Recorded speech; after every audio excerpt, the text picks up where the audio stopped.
Friends, இந்த வீடியோவில் நம்ம என்ன பார்க்க போகிறோம் அப்படின்னா 9th ஃபஸ்ட் டேர்மில் இருக்க பாலிட்டி தான் பார்க்க போகிறோம். ஆல்ரெடி நான் 11th இருக்க பாலிட்டிலாம் வீடியோவை போட்டிருக்கேன். பார்க்காதவங்க அதை பார்த்துட்டு இதை கண்டினியூ பண்ணுங்கள். சில பேர் கமெண்டில் கேட்டிருந்தாங்க பிளேலிஸ்ட் மாதிரி ஓப்பன் பண்ணால் எங்களுக்கு யூஸ்ஃபுல்லாக இருக்கும்னு. நெக்ஸ்ட் வீடியோவில் வந்து நான் பிளேலிஸ்ட் மாதிரி கொடுக்குறேன். அப்போ 6th 7th 8th உங்களுக்கு லைனாக இருக்கும். இந்த வீடியோக்குள்ளே போகிறதுக்கு முன்னாடி this video sponsored by SPO digital marketing. SPO வந்து ஒரு பார்ட் டைம் ஜாப். இதில் வந்து நீங்கள் பேசிக்கான இன்டர்நெட் நாலேஜ் இருந்தால் நீங்களும் ஜாயின் பண்ணலாம். இதில் எந்த மாதிரி ஒர்க்கெல்லாம் இருக்குது அப்படின்னா இன்ஸ்டாகிராம், ஃபேஸ்புக்கில் வந்து கண்டென்ட் ஷேர் பண்ணுறது, பிக்சர் ஷேர் பண்ணுறது, அந்த மாதிரி ஒர்க்கு தான் இருக்கும். நீங்களும் இதில் ஜாயின் பண்ணணும்னா ஸ்க்ரீனில் தருന്ന நம்பருக்கு வாட்ஸ்அப் பண்ணுங்கள்.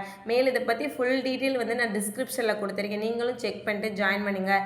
இப்போ வீடியோக்குள்ளே போகலாம். ஸ்கிப் பண்ணாதீங்க. பெரிய தப்பு. தினம் 300 ரூபாய் சம்பாதிக்க அரிய வாய்ப்பு. இன்ஸ்டாகிராம், ஃபேஸ்புக் பயன்படுத்த தெரிந்தால் போதும். Content post and content publishing மூலமா தினம் 300 ரூபாய் சம்பாதிக்கலாம். இந்த வேலை செய்ய 5 நிமிடம் போதும். Work training support, group communication support, all language customer live chat support, முக்கியமா சொந்தமா ஒரு பிசினஸ் ஸ்டார்ட் பண்ற அளவுக்கு உங்களால கற்றுக்கொள்ளவும் முடியும், சம்பாதிக்கவும் முடியும். இந்த வேலை வாய்ப்பு வழங்குவது 5 வருடத்திற்கு மேல ரன் ஆகிட்டு இருக்க நம்ம தமிழ்நாட்டு company school of business organisation private limited. மேலும் விவரங்களுக்கு டிஸ்கிரிப்ஷன்ல கொடுத்திருக்க நம்பருக்கு வாட்ஸ்அப் பண்ணுங்க.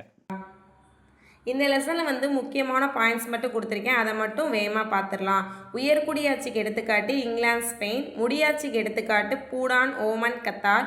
தனிநபர் ஆட்சிக்கு வடகொரியா, சவுதி. சிறுகுறு ஆட்சிக்கு சோவியத் யூனியன், சீனா, பெனிசுலா. மதகுருமார் ஆட்சிக்கு எடுத்துக்காட்டு வாட்டிக்கன். மக்களாட்சிக்கு எடுத்துக்காட்டு இந்தியா, அமெரிக்கா, பிரான்ஸ். ஓகேவா? குடியரசுக்கு எடுத்துக்காட்டு அப்படின்னா இந்தியா, ஆஸ்திரேலியா எடுத்துக்காட்டு. அதை மட்டும் பார்த்துக்கோங்க. அடுத்து இந்த பாக்ஸில் இருக்குது பாருங்கள், அது ரொம்ப இம்பார்ட்டன்ட். மக்களாட்சி என்ற சொல் டெமோ மற்றும் கிரேட்டேரியா என்று கிரேக்க சொல்லிலிருந்து பெறப்பட்டதாகும்.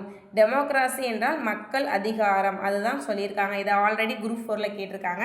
அடுத்து வந்து ஆபிரகாம் பண்டிதர் வந்து ஒரு கோட் சொல்லிடுவார். மக்களால் மக்களுக்காக மக்களை நடத்தும் ஆட்சி மக்களாட்சி. நான் கூறியவர் யார் அப்படின்னா ஆபிரகாம் லிங்கன். ஓகேவா? அதுக்கடுத்து இந்த கீழே இருக்கிறத பாருங்கள். சோழர் காலத்தில் தான் குடவோலை முறை கொண்டு வந்தாங்க. யாரோட காலத்தில்னு கேட்கலாம், சோழர் காலத்தில். அடுத்து நாடாளுமன்ற அரசாங்கத்துக்கு எடுத்துக்காட்டு இந்தியா, இங்கிலாந்து. அதிபருக்கு எடுத்துக்காட்டு, அதிபர் அரசாங்க முறைக்கு எடுத்துக்காட்டு அமெரிக்கா, பிரான்ஸ். ஓகேவா? நீங்களும் புக் எடுத்துகிட்டு நான் சொல்ல இந்த பாயிண்ட்டை மட்டும் நோட் பண்ணிக்கோங்க. ஓகேவா? நேரடி மக்களாட்சிக்கு எடுத்துக்காட்டு கிரேக்க அரசு, சுவிட்சர்லாந்து வந்து மறைமுகம்னா நம்ம இந்தியா, அமெரிக்கா, இங்கிலாந்து இந்த 3 நாடு வந்து மறைமுக மக்களாட்சிக்கு எடுத்துக்காட்டு ஆகும். உலகிலேயே மிகப்பெரிய ஜனநாயக நாடு இந்தியாவாகும். ஓகேவா? அந்த லைனை வந்து அண்டர்லைன் பண்ணிக்கோங்க. அடுத்து முக்கியமான பாயிண்ட் வந்து கீழே பாக்ஸில் கொடுத்துருக்காங்க பாருங்கள்.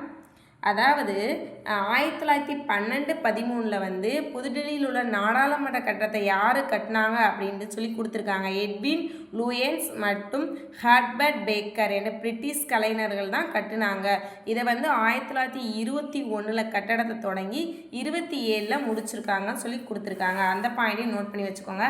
அடுத்து முக்கியமானது வந்து இந்தியா சுதந்திரத்துக்கு அப்புறம் அடைஞ்சதுக்கப்புறம் ஃபஸ்ட்டு பொது தேர்தல் 1951 அக்டோபர் 25லேருந்து 52 பிப்ரவரி 21 நடந்துச்சு.